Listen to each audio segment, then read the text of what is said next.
Why did Jesus entrust the care of his mother to John? Jesus did this extraordinary thing in his final moments, and it seems most of us didn't realize the deeper meaning of this act. It was a moment like no other. This particular action is so deep, yet we often overlook it. What he said was not just mere sayings. It was something that had a spiritual impact, but we don't realize it. We usually move on to where he gave up his soul to his Father, but this shouldn't be the case. So, what was this moment? What words did Jesus say to John? What weight does it carry? He said these exact words. Ama hadibrak bra hadank. In Aramaic, but in English it's translated as mother your son, son your mother. Let's look into it. Why does it have a deeper meaning? Jesus, in his final moments, hanging on the cross, barely able to breathe. The crowd is watching, the soldiers are mocking, and his closest followers are weeping. Then he does something unexpected. He looks down at his mother, Mary, and instead of entrusting her to his own blood brothers, he gives her to John, his disciple. Why? Wasn't it normal for a dying man to leave his mother in the care of his own family? Where were Jesus' brothers? And why John of all people? Was this just a simple act of love, or is there something deeper, something the church doesn't often talk about? Some say Jesus had no real brothers due to this, while others also say it was a clear challenge to him as a family head. Could this decision be linked to an ancient Jewish custom, or was Jesus revealing a powerful truth about his mission? This one moment at the cross has sparked debates for centuries, and today we're diving deep into this mystery. What really happened that day? What was Jesus trying to say? Let's find out. Stay with me till the end. You might be shocked by what you discover. Also, subscribe to never miss any of our updates if we are unable to bring to you the full details of this. In Jesus' final moments on the cross, the Apostle John tells us of a tender moment shared between Jesus and his mother, who'd watched as her son suffered and died for the sins of the world. How much Mary understood about this moment, what it meant, and what was to come with the resurrection is uncertain. Surely if anyone had reason to be divinely hopeful, it was the mother of Jesus. That being said, though many believers are fully aware of the eternal reality and glory that awaits those who have departed from this earth and joined with the Lord in heaven, the sadness of passing and horrors of Christ's own suffering and death are reason enough for anyone to mourn. One can only imagine the affliction and grief that would have filled Mary's heart as she helplessly watched her oldest son be beaten, flogged, ridiculed, and crucified before her teary eyes. His torments were her tortures. She was upon the rack while he was upon the cross, and her heart bled with his wounds. A painful moment for any mother to witness. But who was there during this time and who was not? Let's go deeper. The crucifixion of Jesus was a moment of unimaginable pain and sorrow. As Jesus hung on the cross, bloodied and beaten, a small group of followers stood by, refusing to abandon him. Among them were Mary, his mother, and a few other women watching from a distance. John is the only gospel writer who describes them standing close enough to hear Jesus' final words. But what did Jesus see in John? What did Jesus see in John's eyes for him to entrust the care of his mother to him? His disciples, the very ones who had sworn loyalty to him, had fled in fear the night before. Peter, who had boldly promised to stand with Jesus even to death, had denied him 3 times and disappeared into the shadows. The others, scattered, hiding, silent. Yet in the midst of this abandonment, one disciple remained. John, the son of Zebedee, stood by the cross, witnessing every agonizing moment. Unlike the others, he didn't run, he stayed. And because of that, his gospel holds details that no other account does. This moment at the cross wasn't just about who was there, it was about who wasn't. It was a painful revelation of loyalty and fear, of love and abandonment. But above all, it was a moment that proved one thing. Even in the darkest hour, faith and love could still shine through. John, the son of Zebedee, was the only true follower who was there. Of all the gospel writers, only John records what truly happened at the foot of the cross, both physically and spiritually. He wasn't writing from second-hand accounts or distant observation. He was there. He saw it all. He heard the final words of Jesus. He felt the weight of that moment in a way no other disciple did. For this reason, many people trust John's gospel above all others when it comes to the crucifixion. He wasn't just a historian, he was a bold witness. While the others ran, he stayed. But how long was he there? Did he and Mary stand by the cross for mere moments before the Roman soldiers pushed them back? Were they forced to watch helplessly from afar? The Bible doesn't say. What is clear, however, is that most of Jesus' closest friends were gone. The very men who had sworn their undying loyalty. His disciples had abandoned him. Yet in the midst of all this fear and betrayal, one man remained. He was there until the end, witnessing every agonizing moment. It separated the loyal from the fearful, the true friends from the ones who vanished. Yet, more importantly, it showed that Jesus was never truly alone. John was more than a follower. He was the beloved disciple. From Jesus' arrest to his ascension, John never left his side. Jesus saw this faithfulness long before that day, which is why he called John beloved. He was the only apostle who leaned on Jesus' chest at the Last Supper, a sign of deep trust and friendship. In ancient times, friendship wasn't like it is today. A true friend was someone who would die for you no matter the cost. Today, people use the word friend lightly. Those who call you a friend are often the ones you should fear most. They smile at you in public but betray you in secret. But biblical friendship was different. It was tested in fire. It was unwavering. Look at Jonathan and David. Jonathan risked everything, even his future as king, to protect David. And here, in the final moments of Jesus' earthly life, we see another example of what true friendship means. John, the last disciple standing, proved that loyalty isn't measured by words, it's measured by presence. As Jesus' mother Mary was crying profusely, John went by her, held her, spoke words to her, consoled her, and Jesus, not even thinking about what was happening to him, turned to watch them. He saw the bond between a mother and son, so he gathered strength, that last one, I guess, to talk to them. I say the last one because when Jesus was on the cross, his body went through intense and unimaginable pain, caused by both the way he was nailed and the way his body was physically affected by the crucifixion. You see, when someone was crucified, they were typically nailed through the wrists and feet. This caused extreme pain because it damaged nerves, muscles, and bones. Hanging in this position put incredible pressure on the body, especially on the chest, making it very hard to breathe. As the body hung down, it made breathing shallow, and the person had to push up on their feet to take a breath. This was agonizing because of the nails in the feet, and each time they needed air, they had to fight against their own body's weight. As Jesus' body hung, his chest muscles were forced into a position that made it hard for him to inhale. To breathe, he had to push up with his feet, which were nailed to the cross, causing extreme pain. As the hours passed, this made breathing more and more difficult. His body was essentially suffocating from the weight of his own body pressing down on his chest. This is why it was so difficult for Jesus to speak while on the cross. Each word he spoke would require him to push up on the nails in his feet, an action that would send waves of pain through his body. In addition, the fatigue from struggling to breathe would make it harder for him to get enough air to speak, leading to very short, labored words. As Jesus was whipped before the crucifixion, his body began to lose blood. The Roman soldiers would use a whip with pieces of metal or bone at the end, which would tear into his flesh, causing deep wounds. This blood loss, combined with the physical strain of hanging on the cross, led to shock. Shock happens when the body's organs don't get enough oxygen, and this can make it harder to think clearly and even harder to move or speak. In Jesus' case, the blood loss would have made him weak and dizzy, further complicating his ability to speak.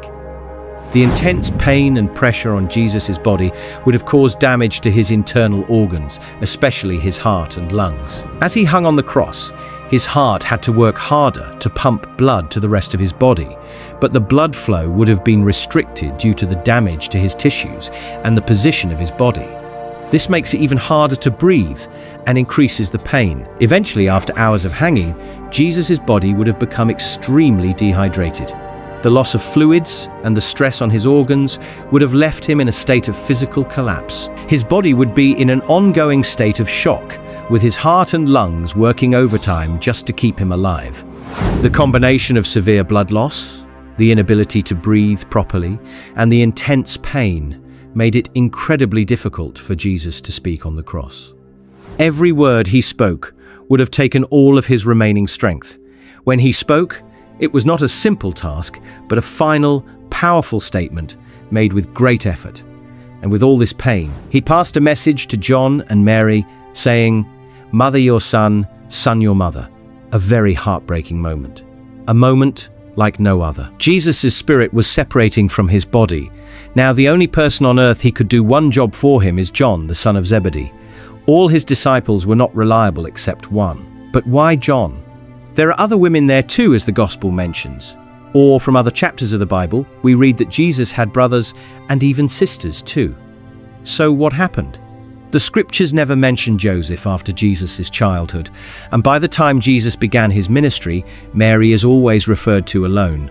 This strongly suggests that she was a widow.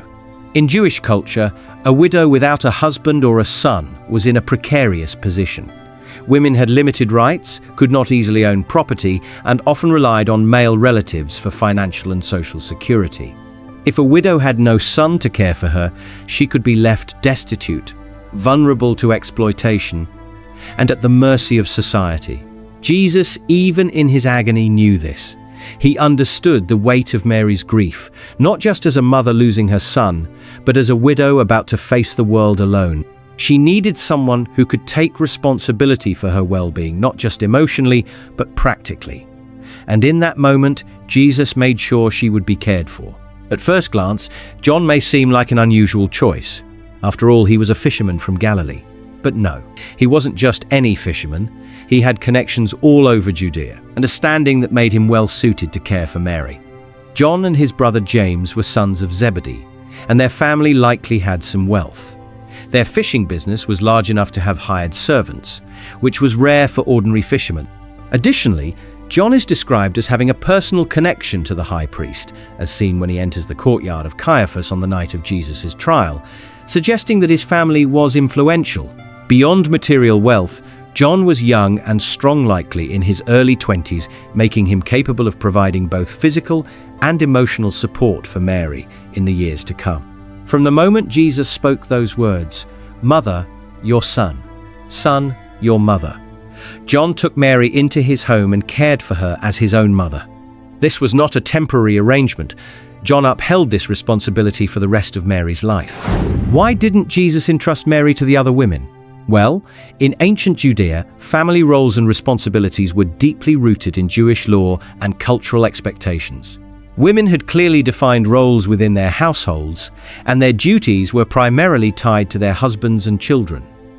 While the women at the cross were among Jesus' most faithful followers, each of them had existing family structures and obligations that made it impractical, even impossible for them to take on the responsibility of caring for Mary. Mary Magdalene, a devoted follower, but not a caretaker. Mary Magdalene is one of the most well-known women in Jesus' ministry. She was one of his most devoted followers, traveling with him, supporting his mission, and even standing by him until his final moments on the cross. However, she was not a relative of Jesus, and more importantly, she was an unmarried woman.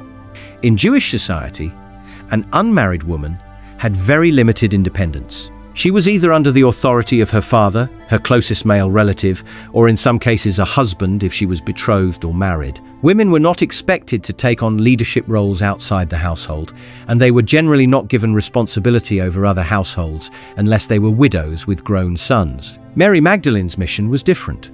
Jesus had a special calling for her to be the first witness of the resurrection.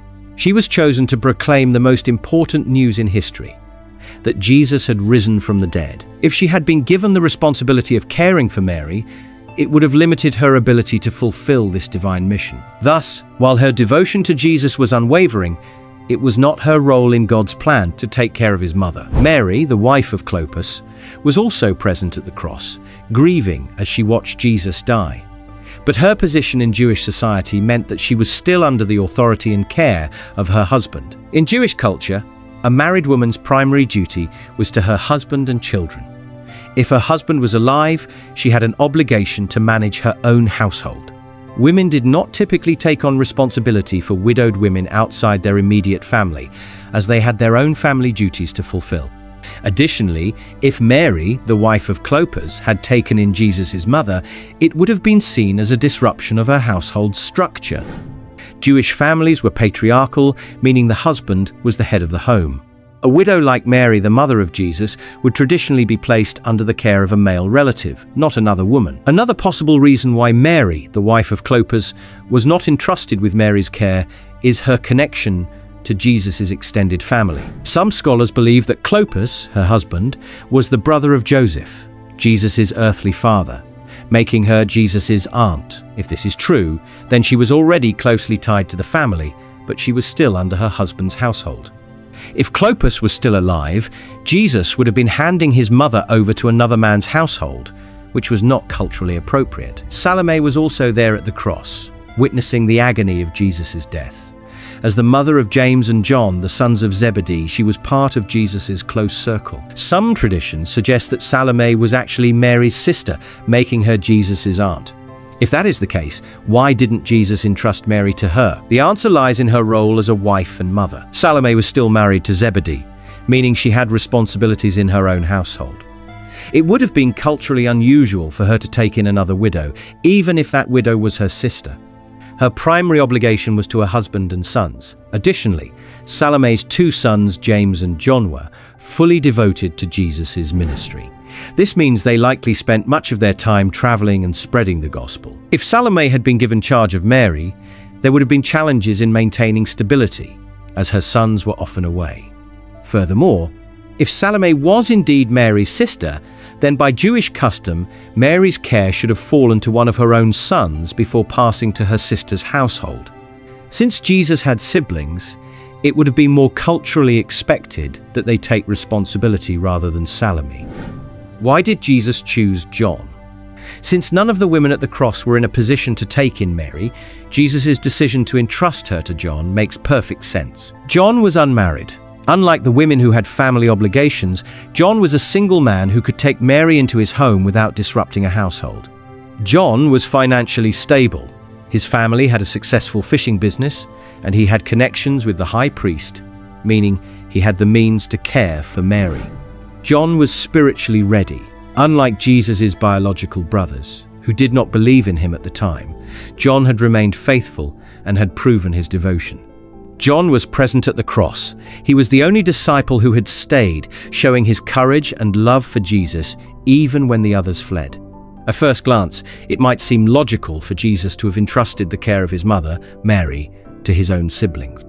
After all, he had brothers James, Joseph, Simon, and Judas, well as unnamed sisters. In Jewish culture, it was customary for the eldest son to care for his widowed mother, and if he died, the responsibility would pass to the next male sibling.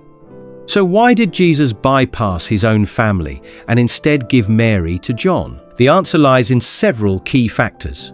1. Jesus' siblings did not believe in him at the time. One of the most significant reasons Jesus did not entrust Mary to his brothers was that at the time of his crucifixion, they did not believe in him. The Gospels indicate that Jesus' brothers mocked him during his ministry. In one account, they sarcastically told him to go perform his miracles publicly if he was truly who he claimed to be. Their words dripped with skepticism, as they did not yet accept him as the Messiah. Even as Jesus performed signs and wonders, taught with divine authority, and gathered followers, his own household remained distant from his mission. John 7-5 states bluntly, "For even his own brothers did not believe in him." In Mark 3:21, his family even tried to stop him from preaching, thinking he was out of his mind. If they did not believe in Jesus during his ministry, would they truly understand the significance of his mission after his death? Would they properly care for Mary, not just as their mother, but as the woman who had birthed and raised the Son of God? Jesus needed someone who would understand the spiritual weight of the moment, someone who had remained by his side to the very end. John had that faith. Jesus' brothers did not. At least, not yet. 2. Jesus was establishing a new spiritual family. By entrusting Mary to John, Jesus was making a deeper statement tune that went beyond practical responsibility. He was redefining what it meant to be family, not by blood, but by faith. Earlier in his ministry, someone told Jesus that his mother and brothers were looking for him. His response was profound. "Who is my mother, and who are my brothers?" Then he pointed to his disciples and said, "Whoever does the will of my Father in heaven is my brother and sister and mother." At the cross, Jesus was living out this truth. He was showing that true family is not just about genetics, it's about faithfulness. His own brothers had not been faithful to him during his ministry, but John had. John had followed Jesus, listened to his teachings, stayed with him through trials, and was now standing beside his mother as she watched her son die. He was not just a friend, he was a spiritual brother. By giving Mary to John, Jesus was declaring that the bonds of faith are stronger than the bonds of flesh. 3. Jesus' brothers were likely not present at the crucifixion. Another key reason Jesus didn't entrust Mary to his brothers is that they simply weren't there. The Bible is clear about who was present at the crucifixion. Mary, Jesus' mother, Mary Magdalene, Mary, the wife of Clopas, Salome, mother of John and James, John, the disciple Jesus loved. Who was missing? Jesus' brothers. Where were they? The Bible does not explicitly say, but it is likely that they were either hiding in fear or had distanced themselves from Jesus' execution. The crucifixion was a dangerous and humiliating event. Jesus was being executed as an enemy of the state, condemned by the Jewish authorities and mocked by the Roman soldiers. His closest disciples, except John, had fled. If even his most devoted followers had abandoned him in fear, it is very likely that his brothers, who were still skeptical of him, wanted nothing to do with this moment. If they were not willing to stand by him as he died, how could he entrust them with something as precious as the care of Mary? 4. John had already become like a son to Mary. In many ways, John had already taken on the role of a son to Mary long before Jesus spoke those final words on the cross. John had been one of Jesus' closest disciples. He was part of Jesus' inner circle, along with Peter and James. He had traveled with Jesus, learned from him, and had likely spent significant time with Mary as well. Unlike Jesus' brothers, John had not resisted his mission, he had embraced it. Now, in this moment of unbearable sorrow, John was already standing beside Mary, comforting her as she wept. Seeing this, Jesus made a profound decision.